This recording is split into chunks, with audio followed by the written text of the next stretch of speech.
I've got a little secret for you all. Zoom in closer. I got a new camera. I mean, just like look at the size difference between my old Panasonic GH4 that I was using as a webcam or as a camera to capture all this stuff and the Obsbot Tiny 2. Pardon the shaky camera. I'm trying to like hold all these things at the same time while getting a close-up shot, but it's a ridiculous size difference between the two of these.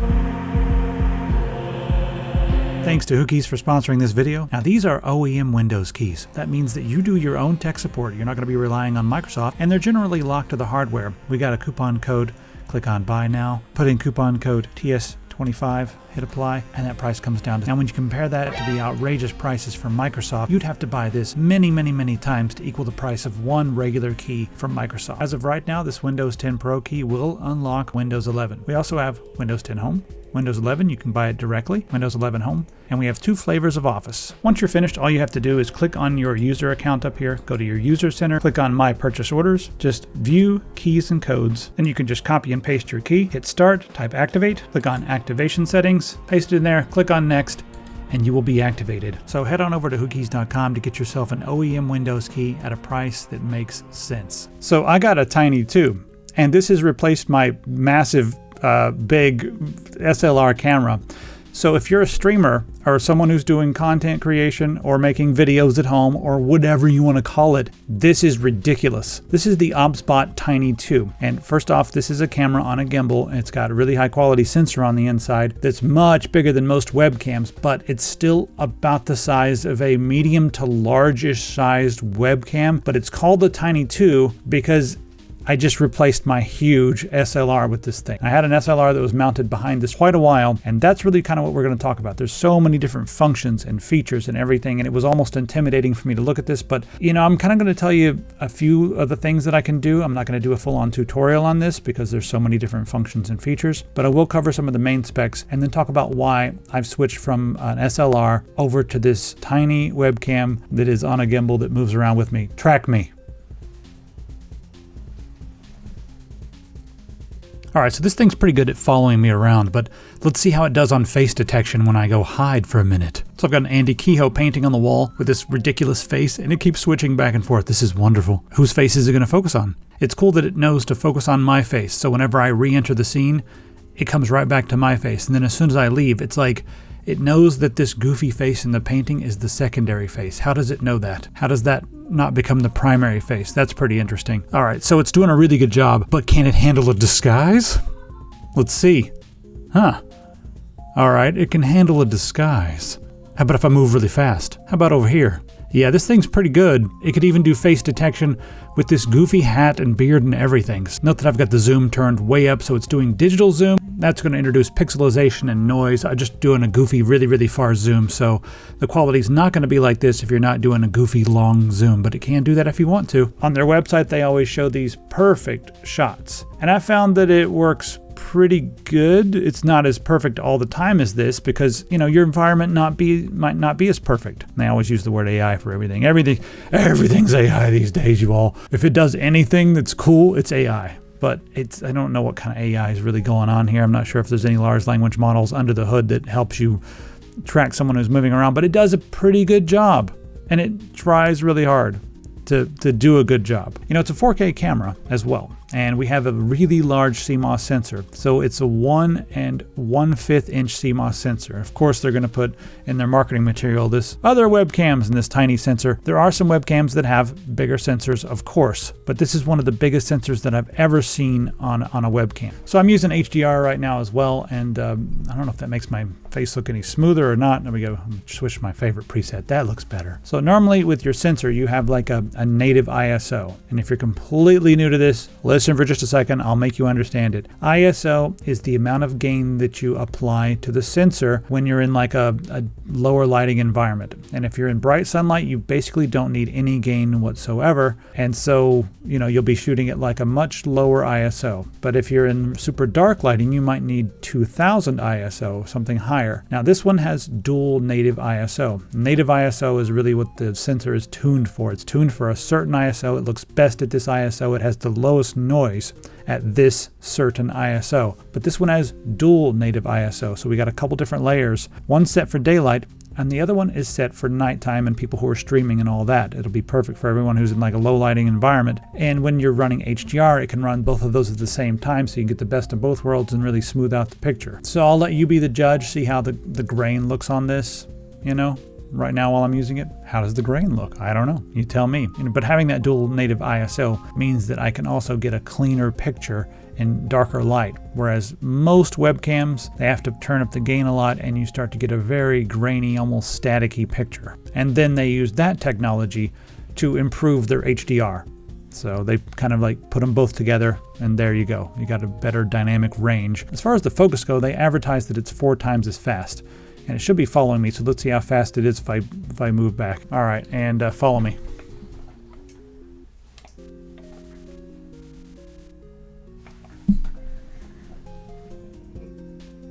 It's moving around, focusing pretty quick.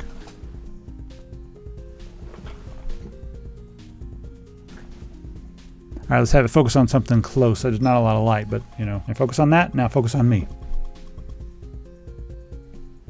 It's pretty quick. I found that it does actually do a little bit better in brighter light. But yeah, it's much better than most webcams, and it's always like moving around trying to find me and stuff too, so that's kind of cool. This one's also USB 3 instead of the other one that I looked at that was USB 2. One of the reasons I went with USB 3 on this is because they wanted to do uncompressed 1080p video output. So that's what you got. And compression is what's going to make things look really rough. I mean, sometimes a nice big, lens and a big sensor can help. But this one's got a decent sized lens and a decent sized sensor, and then uncompressed video is going to help. It's 4K, but 1080p video can come, just straight out of there uncompressed. Position 1. All right, now let's look at the software for just a little bit. This is the Obsbot Center. Yeah, this is where you control everything. So we'll go through. This one sleeps, and check it out. Whenever it sleeps, there we've got a nice little logo. That's a logo that you can add. You can even add animated logos and animated stuff there, so that when you click on the sleep button, like if you're going into the other room to do something, go ahead and sleep it. And when you come back, hit resume. Great for bathroom breaks and stuff like that while you're streaming. So we have all kinds of different motion controls. You can do normal tracking, upper body, close-up tracking, upper body tracking. If I want to do like just from my chest down, I'll do headless tracking, and it'll be like, in case I'm messing with something right here, I'm messing with something right here. And then you can do lower body tracking, if you're into it. Are you all into lower body tracking? Position 2. There, we're back. Also, we have desk mode, which is pretty cool. My desk is dark. Let's see if I can turn on some lights. There's desk mode in case I wanted to show you, let's see here, this thing, yes. I need to turn off the background blur right now, but yeah, you can use desk mode. Click on hand mode. Here's my hands. Catch them. It doesn't know where they are. Now bring it over here. Yep, now so I'm just following my hands, whatever I'm doing. It's showing off this thing. There we go. So there we go, and I'm like, whatever. Position 2. There we go. So that's hand mode. You can do group if you have like multiple people sitting around. You just click on group, and as more people walk in and out of the frame will zoom in and zoom out to make sure that they all fit. And then whiteboard, if you're giving a presentation, it can follow what you're doing there. So all kinds of different cool modes. You can set up your own presets, like right here, you move this thing around until you get exactly where you want, and then you set that as your preset. Then you can just click on them or say, position 1, position 2, position 3. Over here. Sometimes I want to show something right there. Position 1. And then we have our different, zooms right here, wide, medium, and all that kind of stuff. You can zoom in quite a bit. Oh, what's that? Is that JC Denton? Is that JC Denton and Chun Li? Position 2.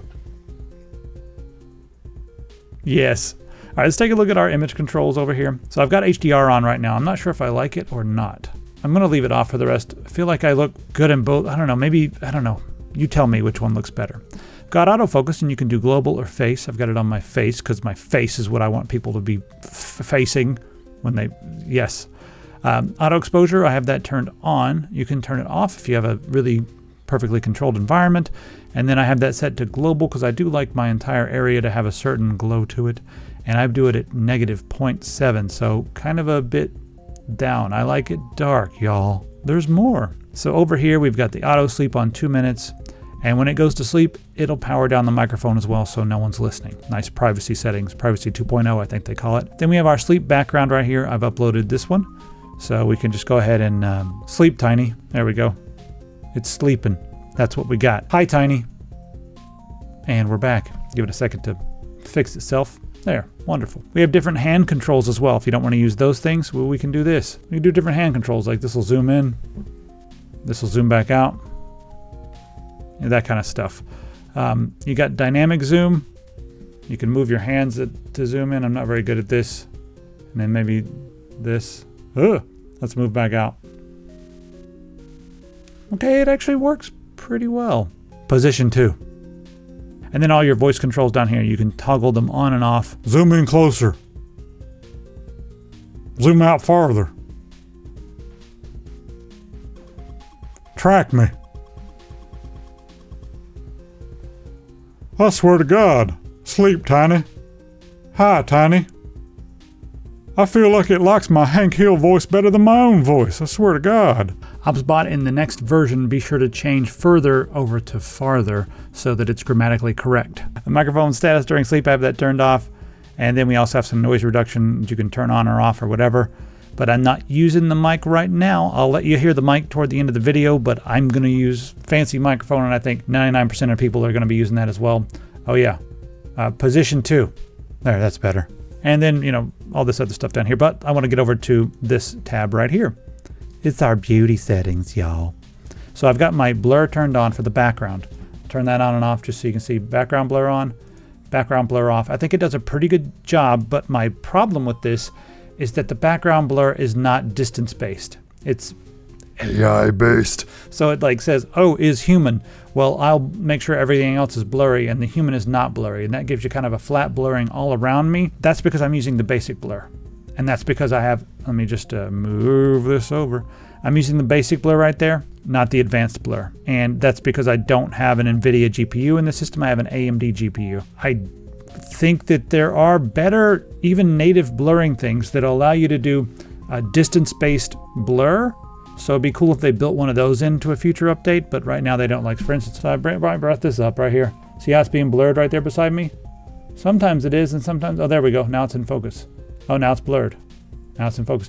So sometimes the AI thing doesn't know what to blur and what not to blur, but if it was distance-based, the fact that I'm in focus would mean that anything on the plane of me would be also in focus. So when I held this up, it would also be in focus. So that's a little bit of a pain, but you know, I'm thinking maybe if I switch over to an NVIDIA GPU, which I might do, maybe it'll fix that. But I know that there are distance-based algorithms that work just with the CPU. And I know stuff can work with an AMD GPU too because I've used it. All right, over here on the retouching, here's what I use. A little bit of tone, smooth, and clarify. We can turn this on and off and show you what I look like. It's very subtle. I don't want to do anything that changes like the shape of my face or anything, but we can goof off with that for just a second. This is what I've got, but you can do stupid stuff like this, like, yes. And then come out, oh, use narrow. Don't need it. So yeah, I can do all that kind of stuff. Your face. Let's just, it's making, my eyes, cheekbones, nose, mouth. You know what? Woman. Let's do it. We're making a monstrosity again. I knew this was going to happen. And I've got makeup too. We always do this, don't we? No, Dad, I don't want to go outside like this again. This is what some people think is actually happening. That parents are being like, no, you will wear makeup and go outside so you can be a woman. No one's doing this. We can also change all these settings with your legs. You want long legs? Big old leggy long legs? Well, you can get yourself some big old leggy long legs. You can slim your body. You can just go online and lie. It is the way of the internet. Just go and lie. You're never going to see anybody anyway. You just stay inside all the time. You may as well lie. It's getting dark. It's getting dark in here. Yep. All right. This is pretty cool as well because we have like our filters. And this is one of the main reasons that I decided to switch over, because with my big SLR camera, I was, trying to shoot in a very neutral way because tuning things in the camera just never looked that good. It didn't look as good as the filters that I could apply after the fact. So what I would do is I would shoot at a very neutral, just neutral color, not a lot of contrast. And then in post-production, I would add in some Lumetri tools and, do whatever presets I wanted and make it look better. But the problem with that is whenever I'm switching between this screen and this screen, I would have to come in and do certain effects just on my face. That would be a pain in the ass. But this one, it only works on me. it doesn't work on the whole screen. So now I can go back and forth, and these effects are not being applied to my screen here as they would in post. So that's really handy. We've got all these presets here. Fresh, clear. These are very similar to, like, you know, your old Instagram type presets or whatever. I tend to like pure. It's a pretty high. I don't have to turn it all the way up, but it just, because it just smooths out everything. And I like lower contrast and I like darkness, y'all. That's what I use. That's the little overview. If you're curious, I'll tell you to come on over here. You can look at it here. There's the price. And but yeah, just come over here and watch the videos of like everything it can do. And you know, of course, it's going to give you those marketing jingles and just show you all kinds of things. But this will give you a good idea of, you know, all the different things that it can do in a very concise way. I just wanted to talk about how I'm using it. There's also a remote, but it doesn't come with the remote. But you can use the remote to like guide it and all that stuff, which is really handy. I kind of want the remote now too, but yeah. Anyway, go and watch this video. Even though there's a bunch of marketing stuff going on, a lot of it is like, you know, just showing you how this stuff works. That's what a desk looks like when you have decent lighting on it. Yeah. So yeah, that's pretty cool. Hey, where'd they get that stand? What's that? I want that stand. Let's test out the microphone on the Tiny 2. I'm about 2.5 to 3 feet away, and right now I have noise reduction set to weak, automatic gain control is turned off, and the radio distance is standard. So I'm going to go ahead and change this, put the noise reduction set to off. Now we have some background noise you can hear there. Just whenever I quit talking, listen, you can hear the background noise. Here's the medium noise reduction. And here is the strong noise reduction. I'm going to keep it on weak, and now I'm also going to turn on the automatic gain control, and we'll set the radio distance to close, and I'm going to get about 2 feet away right here. So now I'm on the close setting. Automatic gain control is on. So this is how the microphone's going to sound. I'm going to switch back to the other mic now. Anyway, this is the Obsbot Tiny 2. Let me know what you think about this. Is this an upgrade from my previous SLR that I was using? And I'll be mixing in footage from the old SLR just so you can see what it is, but yeah. Anyway, I think it's about time for me to go. Before I go, don't forget we've got all kinds of stuff on sale over here. $19 for one of the best mice you'll ever have. Right here, 3360 sensor. I'm not messing around. I really like the shape of this. If you're right-handed, then it's good to go. This one over here, beautiful. We also still have our mouse pads for half price. Just head on over here, use the coupon code HAPPYMOUSE, and then you can get one of these for half price. All that's in the description. All that information is in the description. Head down there. I'll see you in the comments. Sleep Tiny. What the shit is going on?